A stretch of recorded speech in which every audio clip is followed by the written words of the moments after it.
Hoi there, small fry, and welcome to Itch.io Tasty, the series where we put a random word into itch.io and see what kind of interesting games we find. I've got Superhot on the brain because I reviewed Superhot yesterday and I put up a Jim Impressions video of Superhot, so I decided to use the word hot. Why not? And we got some interesting games. So many games came up, in fact, that I will probably have to do a second part. I'll have to do another hot video. I picked a few of the interesting selections this time. I've saved some for another video. I've not picked any that were clearly there because of the word hotel. There were a lot of hotel games, so I will probably make that its own thing. So we've got 3 videos out of one word, basically. That is economical. So without further ado, let's crack on and see what we found. First up is Dogpocalypse, and it's, well, look at it. It's not great. Bunch of MS Paint characters are basically trying to get to the hot dog stand, but you've got to satisfy them with a gun that shoots hot dogs until they get big and then just kind of wink out of existence. I'm not sure that's how any kind of human metabolism works, but in this game, that's how it works. It actually took me a few moments to work out that it was a hot dog gun and not some sort of weird flamethrower that somehow expanded the human body to gigantic proportions. They don't even get fat. They just get larger in full, fully to scale. They just get huge, like giants, and then disappear. I don't get it, but it's not that good a game, so it gets 1 empty hot dog bun. That's the score it gets. Next up is Hotline Miami. This is someone taking the top-down perspective of Hotline Miami and adding in the mechanic from Superhot. Not a bad idea, actually. And the game itself, while simplistic and whatnot, is challenging and kind of fun to play. It is what it says it is. It's Hotline Miami with Superhot's mechanic, and it kind of works. Few things. I tried throwing guns at enemies and it didn't seem to do anything, so the throwing thing isn't in place, and that's a staple of both Superhot and Hotline Miami. But outside of that, it's a fun little top-down shooter slash puzzler that could have been way worse. I mean, for something that has just taken the ideas of 2 other games, it's somewhat legit. So this one gets 3 supers out of 5 hots.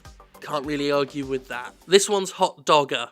It's just a photograph of a hamburger going up and down to avoid hot dogs that fly on the screen. That's it. I mean, you pick up chips as well for points. I don't know, I mean, it gets mouldy sausage up your ass. Hot Boy Laboratory is something. I mean, I guess nominally it is a game. I mean, I defend the right of all interactive entertainment to call itself a game, but it's certainly not got a point. It's just rotating photos of, a boy who we're, their hotness is informed and they're just spinning. Whenever I see cut-out photos in games, with faces, I always have to ask the eternal question, is this memes? And if this is memes, I don't understand the joke of it. It's just a rotating boy head with this car. I don't know why are you like a clip art car going over photographs of boys? I don't know.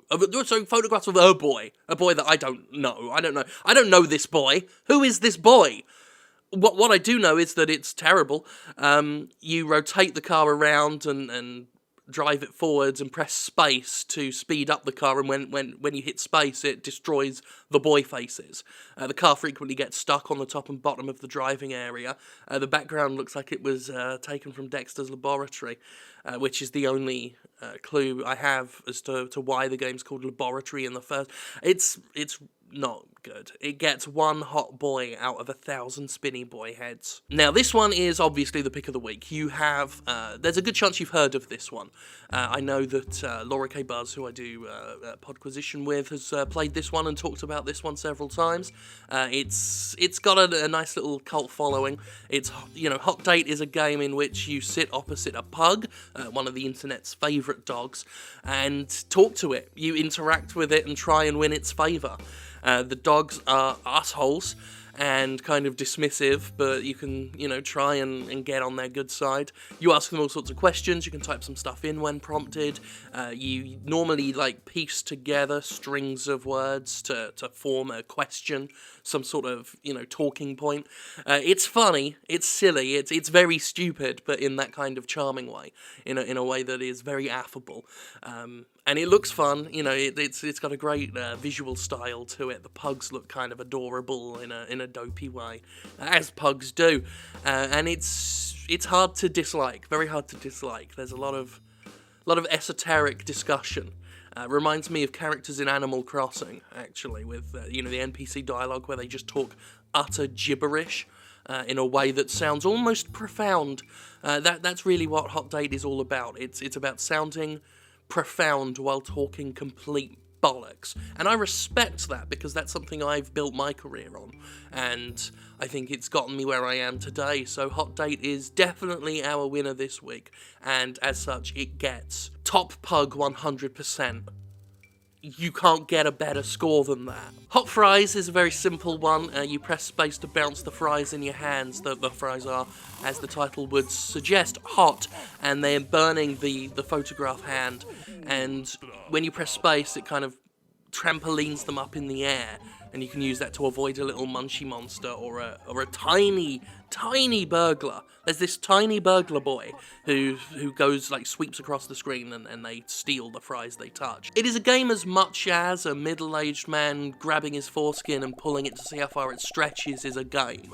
You know, it's a challenge you can set yourself. It's an activity, it's a leisure activity, and it's interactive, but at the end of the day, you're not helping anyone, least of all yourself. So this gets half a damp, kind of lukewarm fry.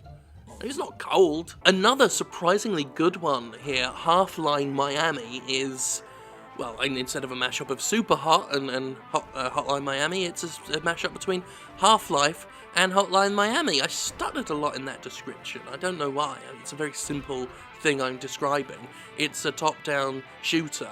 It's, you know, setup looks very... They nailed the aesthetic better than Super Hotline Miami did.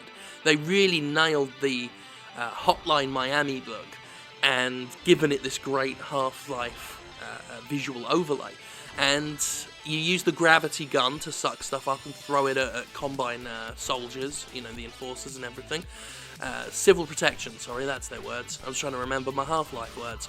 But anyway, it's quite good. It's not as punishing as Hotline Miami is. You can take a few hits before you die, which again is a bit of a Half-Life influence. But it's fun. It's very well made. Again, like Super Hotline, like for something that's taken two different ideas that isn't the developers' ideas and made this mashup. It's not half as cynical as it could have been. It's someone put real effort into it, and that impresses me. And it's definitely, if I didn't do Hot Date this week, this would have been my pick. So this is definitely second pick. So this gets 95 head crabs out of 100, which is a damn good score for a damn good little mashup.